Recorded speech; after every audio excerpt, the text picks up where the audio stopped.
प्रसन्न क्यों होती? उसके प्रसन्न होने का कारण क्या था? लक्ष्मी जी के दो भाई थे, दोनों की शादी नहीं हो रही थी, दाता और विधाता, दोनों का विवाह नहीं हो रहा। और दाता विधाता के लिए लक्ष्मी बड़ी परेशान थी, रोज नारायण से कहती थी प्रभु कुछ कृपा करिए, दाता विधाता का विवाह नहीं हो रहा, उम्र होती चली जा रही, इनका कुछ करिए प्रभु, आप नारायण आप कुछ तो कर सकते हो। भगवान नारायण ने तब लक्ष्मी से कहा एक काम करो, बेलपत्री के पेड़ के नीचे बैठकर लक्ष्मी तुम अनुष्ठान करो तुम्हारे भाइयों के विवाह के लिए। इसलिए आज भी हमारे हिंदू धर्म की रीति है कि बेलपत्री के पेड़ के नीचे शाम के समय लक्ष्मी का वासा होता है। इसलिए लोग इस बेलपत्री के पेड़ के नीचे तुम्हारा रात्रि को शाम को 6 बजे से लेकर रात्रि को 8 बजे तक तुम्हारा निवास होगा। जैसे पीपल के पेड़ में देवताओं का निवास आप लोगों ने यदि पद्म पुराण पढ़ी होगी या सुनी होगी तो उसमें स्पष्ट कहा है, पीपल के वृक्ष की गणना ध्यान देना, पीपल के वृक्ष में सुबह 4 बजे से लेकर 7 बजे तक ब्रह्मा जी का वासा होता है। पीपल के वृक्ष में सुबह 7 बजे तक ब्रह्मा जी का वासा, 7 बजे से लेकर 10:30 बजे तक पीपल के वृक्ष में भगवान विष्णु का वासा होता है। कितनी बजे तक? 10:30। 10:30 से लेकर 11:30 12 बजे तक पीपल के वृक्ष में पितरों का वासा होता है। इसलिए हमारे यहाँ पितरों को श्राद्ध पक्ष में जो भोजन कराया जाता है वो 10:30 से 12 के बीच में कराया जाता है।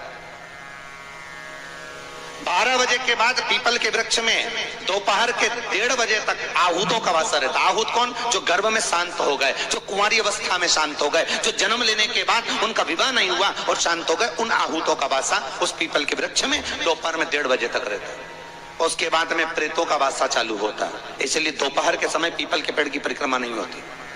फिर शाम को 4 बजे से 7 बजे तक पीपल के वृक्ष में शंकर जी का वासा होता है। इसलिए शाम के समय पीपल की परिक्रमा नहीं होती। 7 बजे के बाद में पीपल के वृक्ष में रात्रि को 9 बजे तक कुबेर का वासा होता है। फिर 9 बजे के बाद में प्रेतवास चालू होता है पीपल के वृक्ष में। उसी तरह बेलपत्री का जो वृक्ष है उस बेलपत्री के वृक्ष के नीचे रात्रि को 8 बजे से लेकर 12 बजे तक बेलपत्री के पेड़ के नीचे कुबेर का निवास होता है। महाराज कुबेर का निवास। प्रयास करा करो किसी बेलपत्री के पेड़ के नीचे हम दीप लगाएं, घी का दीप। यदि संपदा की कमी हो तो, अगर भगवान ने खूब संपदा दी है तो भले मत लगाओ, कोई दिक्कत। महामृत्युंजय मंत्र का यदि आप जाप करते हो और आपको मालूम पड़ गया कि शरीर में मुझे ये रोग हो गया है, मुझे शुगर हो गया है, मुझे बीपी हो गया है, मेरा ब्लड प्रेशर ऊंचा नीचा रह रहा है, कोई भयंकर रोग, मेरे रिश्तेदार को कोई कैंसर जैसा रोग हो गया, किसी को कोई थायराइड हो गया, किसी को कोई किडनी और लीवर में सूजन हो गई, किसी को कहीं किडनी और लीवर में तकलीफ हो गई, तो शिव महापुराण की कथा कहती है, नवग्रह शिव महापुराण की कथा कहती है कि बेलपत्री के वृक्ष के नीचे महामृत्युंजय मंत्र का जाप जो शुक्रवार की शुक्रवार घी का दिया लगा कर करता है, उसके रोग बाबा देवाधिदेव महादेव समाप्त करते चले जाते हैं। ये संजीवनी मंत्र शुक्रवार के दिन भगवान शंकर को शुक्र को दिया था, इसलिए उसकी प्रधानता।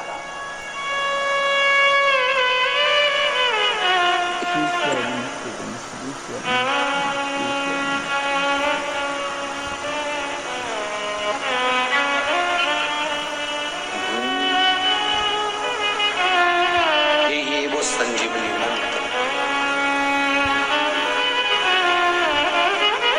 शुक्रवार के दिन बेलपत्री के वृक्ष के नीचे बैठकर घृत का दिया लगाकर शरीर में जो रोग है उसका स्मरण कर कर शंकर जी से विनय कर कर, हे भोलेनाथ आपने शुक्र देवता को संजीवनी मंत्र दिया है तो क्या आप मेरे को वो मंत्र प्रदान नहीं करोगे?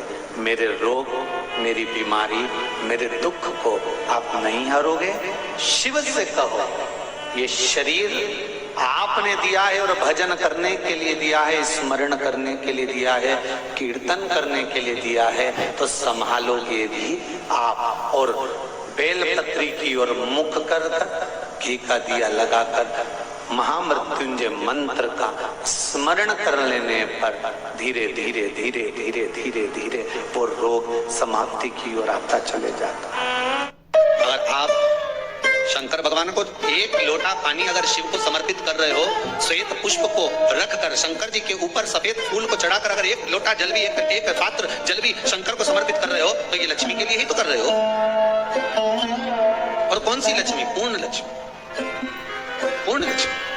आपको पहले भी कथा में कहा, एक बार भगवान विष्णु के सामने लक्ष्मी मैया ने बहुत तेज स्वर में कह दिया था, नारायण, दुनिया के लोग आपका नाम जपते हैं, दुनिया के लोग नारायण नारायण कहते हैं, दुनिया के लोग आपका भजन करते हैं, पर सत्य मायने में कहूं ना तो मेरे बिना दुनिया के लोगों की नहीं चल सकती, मेरे बिना दुनिया नहीं चल सकती, संसार मेरे बिना नहीं चल सकता। भगवान विष्णु ने कहा ये तो गलत है लक्ष्मी आपका कहना। एक दिन लक्ष्मी को अहंकार आ गया, अहंकार के संबोधन जमाता लक्ष्मी करने लगी, तो भगवान उसी समय पर भगवान विष्णु को क्रोध आ गया और भगवान विष्णु ने कह दिया, लक्ष्मी तो इतनी बड़ी बड़ी बात कहती है कि तेरे बिना नहीं रह सकती संसार। मैं तुझे कहता हूं लक्ष्मी तू अपूर्ण है, तू अपूर्ण है, तो पूर्ण कब हो गई?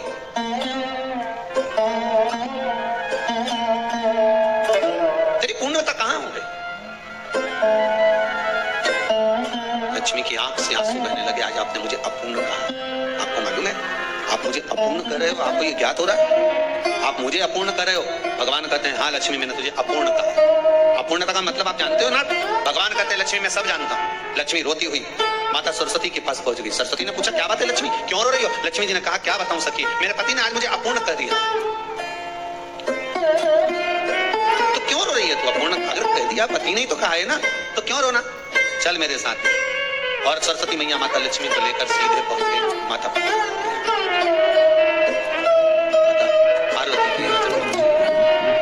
माता पार्वती ने लक्ष्मी को देखा और सरस्वती को देखा।